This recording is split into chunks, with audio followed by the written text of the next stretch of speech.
एक बात है, जैसे मैं पाठ पूजा करता हूँ, मेरे घर के परिवार के मेरे बच्चे, या मैं पीछे के उसमें जाऊँ तो मेरे दादा परदादा सब पाठ पूजा में लगे रहे और वही गुण पीढ़ी दर पीढ़ी आ गए।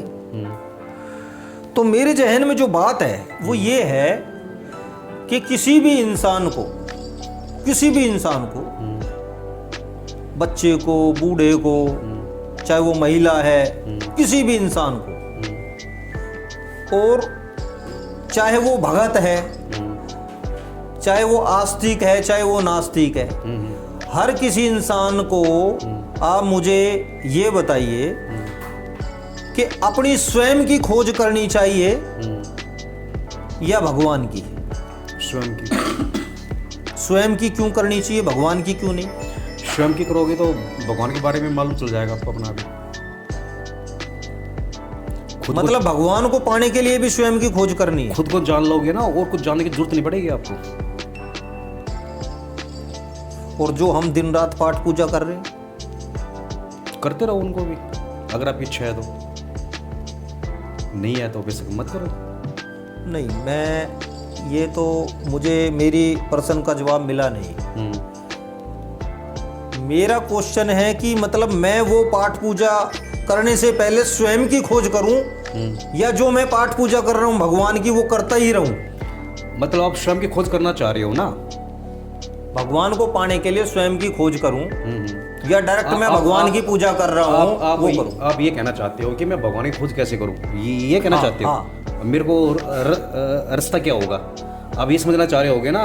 पाठ पूजा करने से मेरे को भगवान प्राप्ति होंगे नहीं होंगे? ये ब्रह्मांड का जो रहस्य है मैं जान पाऊंगा नहीं जान पाऊंगा? ये तो कहना चाह रहे हो? उसके लिए स्वयं की खोज करूं या डायरेक्ट भगवान की जो पूजा चल रही है वही रूटीन में रहे? देखो मेरी बात को आप समझना, जो मैं समझना चाहता हूँ आपको। हमारा जो मन है ना, मन है, ठीक है, अगर आपके पुराने कोई संस्कार है, जैसा आपने बताया, आपका एकदम में हृदय परिवर्तन हो गया, एकदम तो हुआ नहीं है, कहीं ना कोई बीज आपके अंदर दबा हुआ है, एकदम में, जैसा आपने कोई वीडियो वगैरह देखी, एकदम में उसने उफान मारा है, ठीक ना? कहने क्या मतलब है, हमारे मन को किसी न किसी चीज़ का सहारा चाहिए, समझ रहे हो? अगर आपकी भक्ति बड़ी प्रबल है, बहुत तगड़ी है, जब आपको सहारे की जरूरत नहीं पड़ेगी। बात समझ रहे हो नहीं समझ रहे हो? अगर आप भगवान या किसी भी मूर्ति का या मंत्र का जब का किसी का सहारा नहीं लोगे ना, तो जब आपने आपको देखोगे, जानोगे, तो हमारे अंदर इतने तगड़े तगड़े गहरे जमे हुए विकार वगैरह जो भी आप कह सकते हो, उनको आप सामने कर नहीं पाओगे। समझे नहीं समझे? जैसे भगवान का आप निराकार रूप के रूप में मानोगे आप, जैसे कोई भी आकार नहीं है भाई, जो भी कुछ है ब्रह्मांड है, बस साथ चल रही है, हमारे साथ आ रही है, इस रूप के अनुसार आप जाओगे, वहाँ तक जाओगे तो सामना करना बहुत मुश्किल हो जाता है। जब आप किसी में विश्वास कर लेते हो, किसी में मूर्ति में रखो या मंत्र में रखो या भजन में रखो, किसी भी चीज़ विश्वास कर लेते हो, तो आपको वहाँ तक पहुँचना बहुत आसान हो जाता है। समझ रहे हो? और एक बात और भी है, जब आपकी समझ जैसे जैसे धीरे धीरे गहराई में उतरनी शुरू होती है, जब आपको इन चीज़ों का सहारा लेने की जरूरत नहीं पड़ेगी, आपको खुद ऐसा अनुभव होगा कि मेरे को इन चीज़ों की भी जरूरत नहीं है मेरे को। ये कब होगा? जब गहराई में जाने के बाद। मेरी बात समझ नहीं पा रहे हैं? गहराई में कैसे जाएंगे? गहराई में जैसे अपने आप को, जैसे भगत जी कह रहे थे, मेरे को अपने आप को जानना है, या ब्रह्मांड को जानना है, या परमात्मा को जानना है। कोई ना कोई ताकत तो है जो पूरी सृष्टि को चला रही है, ठीक है ना? उस सिद्धांत को जानने के लिए गहराई में जानने जब जाना जाएगा, जब आप किसी भी एक रास्ते को पकड़ते हो, जब कोई भी एक रास्ता, ठीक है ना? मानव प्रकृति के हिसाब से सभी की बुद्धि अलग अलग काम कर रही है। मेरे लिए रास्ता अलग सूट करता है, आपके लिए अलग है, इनके लिए अलग है, इनके लिए अलग है। आपके अकॉर्डिंग, आपकी प्रकृति के अकॉर्डिंग जो भी रास्ता सूट करे, उसका अभ्यास करने से आप धीरे धीरे गहराई में जा सकते हो। नहीं, किस चीज की गहराई में जाना कहाँ है? खुद की गहराई में, खुद की गहराई में।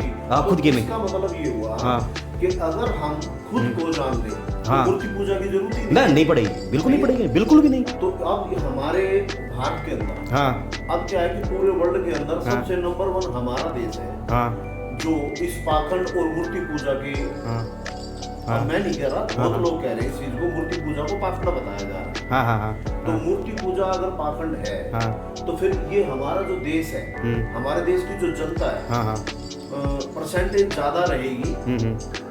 अब आस्तिक जो लोग, अगर मूर्ति पूजा वाले लोग ही आस्तिक होते हैं तो इनकी परसेंटेज ज्यादा रहेगी। तो क्या ये लोग व्यर्थ में ही अपना समय खराब कर रहे हैं? क्या इनको मूर्ति पूजा छोड़ करके कोई ऐसा सिस्टम हो जिससे आदमी, मान लो कोई ध्यान क्रिया है या कुछ भी है, बिना मूर्ति का सहारा दिए और वो अपने आप को जाने, ऐसा कुछ है रास्ता? आपने बताया कि अगर आप अपने आप को जान लेते हो मूर्ति पूजा की जरूरत हाँ, जरूरत नहीं पड़ती, नहीं पड़ेगी। बिल्कुल हाँ ठीक है। हाँ, तो अपने आप को जानने का रास्ता क्या है, वो आप सिंपल है, बिल्कुल सिंपल है। हाँ वो बताएं। अपनी सांसों पर ध्यान देना शुरू कर दो। ठीक है, बिल्कुल सिंपल है, एकदम सिंपल, कुछ नहीं करना आपको, ठीक है ना। यहाँ तक कि मैं तो ये भी कहता हूँ, शुरू में तो थोड़ा बहुत अभ्यास करना पड़ता है, जैसे सुबह या शाम, जैसे अपने कोई भी सुखासन हो गए, कुछ मत करो, अपनी सांस आ रही है जा रही है, उनको देखना शुरू कर दो, ठीक है ना। आपका, हमारे जो दिमाग का अलग से रास्ता बनना शुरू हो जाएगा आपका, जैसे जैसे आप धीरे धीरे अभ्यास करोगे। जैसे जैसे शुरू में तो क्या होगा, जैसे आप धीरे धीरे आप सांस को देखोगे तो आपको ऐसा महसूस होगा कि आप सांस खुद ले रहे हो, ये कर रहे हो। जब आपको देखना आ जाएगा तो आपको महसूस होने लग जाएगा सांस अपना आप ही आ रही है, अपना आप ही जा रही है।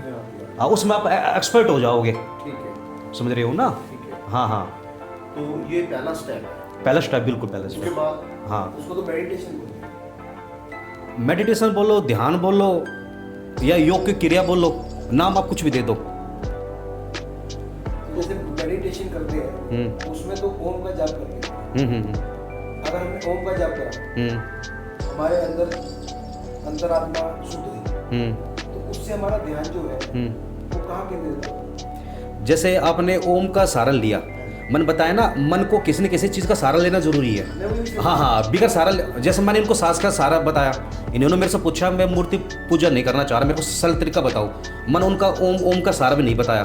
सांस तो हमारे साथ आ रही है, आप सांस का सहारा ले लो, पर सहारा आपको जरूर लेना पड़ेगा किसी न किसी चीज़ का, ठीक है ना। एक टाइम ऐसा आएगा कि आपको फिर सहारा लेने की जरूरत नहीं पड़ेगी, ना सांस का सहारा लेना पड़ेगा, ना ओम का सहारा लेना पड़ेगा, किसी चीज़ का सहारा लेना पड़ेगा आपको। अच्छा, जैसे लोग भगवान से कहते हैं भगवान मेरी मनोकामना पूर्ण कर दे, हाँ, आपसे मैं ये पूछना चाहता हूँ, तो अगर भगवान को ना माने हाँ, तो हमारी मनोकामना पूर्ण कैसे होगी? दोबारा पूछना। जैसे कोई भी जो भी हम पूजा करते हैं, भगवान से चाहते हैं भगवान हमारी ये मनोकामना पूर्ण कर दे, लेकिन तो हम उतने ही काम करते हैं, चाहे हम करें चाहे वाइफ करें। तो अगर ये हम प्रार्थना भगवान से करते हैं, तो अगर आप कहते हो भगवान की पूजा मत करो, तो किससे, मतलब कैसे होगी हमारी ये सब? ये बात मैं उसके लिए कह रहा हूँ जो भगवान को निराकार के रूप में जाना चाहता है। बात समझ रहे हो ना, सभी के लिए अलग अलग है। अगर यही बात है, जैसे हमारे बहुत साधु श्रद्धालु है, बहुत ही जो इष्ट है, जो कति पत्थर के लकीर है, वो तो ये काम कर नहीं पाएंगे, उनकी तो निष्ठा जुड़ी हुई है ना। जैसे भगत जी बता रहे थे, पूरा खानदान जिस देवी देवताओं की पूजा करता हुआ आया हुआ है, हम नई जनरेशन को ये चीज़ बताएंगे, वो तो चीज़ को मानेगा नहीं। कैसे मानेगा मेरी बात को? वो कब मानेगा? जैसे बताया, कोई राम जी का भगत है, ठीक है ना, वो राम को जप करता है। मैं साइकोलॉजी बात बता रहा हूँ आपको। जैसे ओम को छोड़ दो, आप राम को ऊपर जप करने लग गया, एक टाइम ऐसा आएगा कि उसका राम नाम खत्म हो जाएगा अंदर जप करते करते, ठीक है ना। जैसे जैसे उसकी प्रत्येक खुलेगी, फिर उसको, आप जो बात पूछ रहे हो ना, फिर उसको मांगना नहीं पड़ेगा, उसको मालूम चल जाएगा कि ये मैं जो कर्म कर रहा हूँ ये फल कहाँ से आ रहा है मेरे पास। उसका सिद्धांत खुलने लग जाएगा, मतलब उसकी जागरूकता बढ़ जाएगी। फिर वो आँख मीच का बंद विश्वास नहीं करेगा। फिर वो, मेरी बात समझ पा रहे हो नहीं समझ पा रहे हो? उसकी समझ बढ़ जाएगी। जैसे मैं खुद की अपनी बता रहा हूँ, एक टाइम ऐसा था जैसे मैं भगवती पूजा बहुत करता था, जब तक